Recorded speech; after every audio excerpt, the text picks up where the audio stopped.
Around the middle of 2005, I think, I was preparing to come to Japan, and my little brother showed me the film Lost in Translation.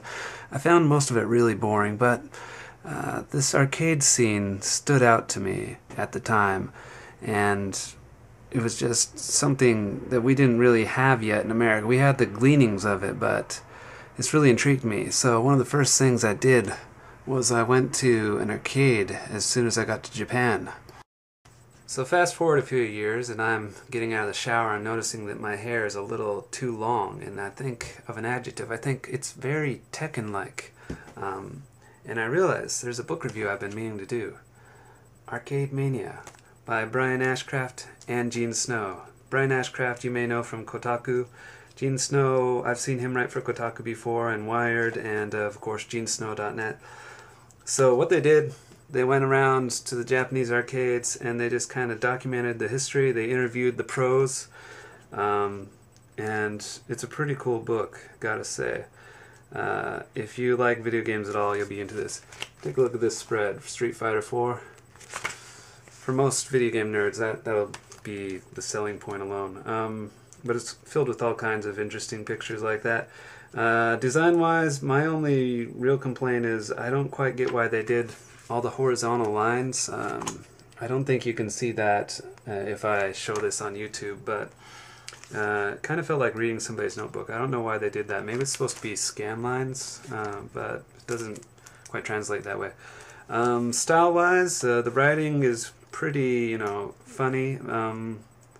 I'd say it's a little too blog-like for my taste, but it is a book about video games. But one line did stick out at me as being a little too over the top.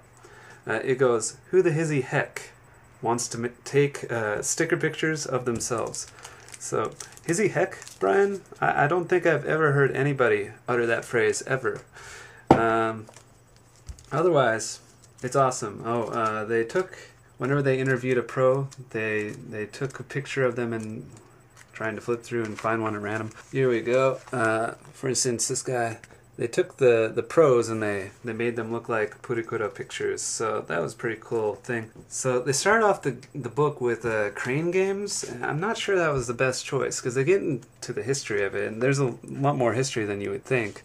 But unless you're really into crane games, you're not going to like that chapter very much, so it was kind of a weak start. But then they move on to the picture booth things, which are in every freaking arcade and everywhere else in Japan.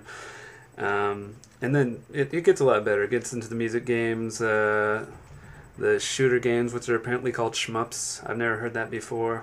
It's been a while since I read my Kotaku. I'm behind. Even pachinko, and of course shooter, this kind of shooter, not the other kind of shooter that I just mentioned, and card games. I'm glad they mentioned the card games because those are kind of fascinating to me. This book did kind of need an index, or I should say glossary. It has an index. It does have an index, but I mean glossary, because sometimes you're reading a chapter and you forget what the lingo is, especially if you're not a super hardcore gamer. But lest you think I'm not a hardcore arcader, take a look. Where can you see that?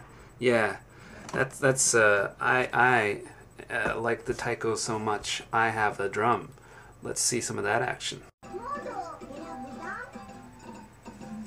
You bet I'm choosing arcade mode.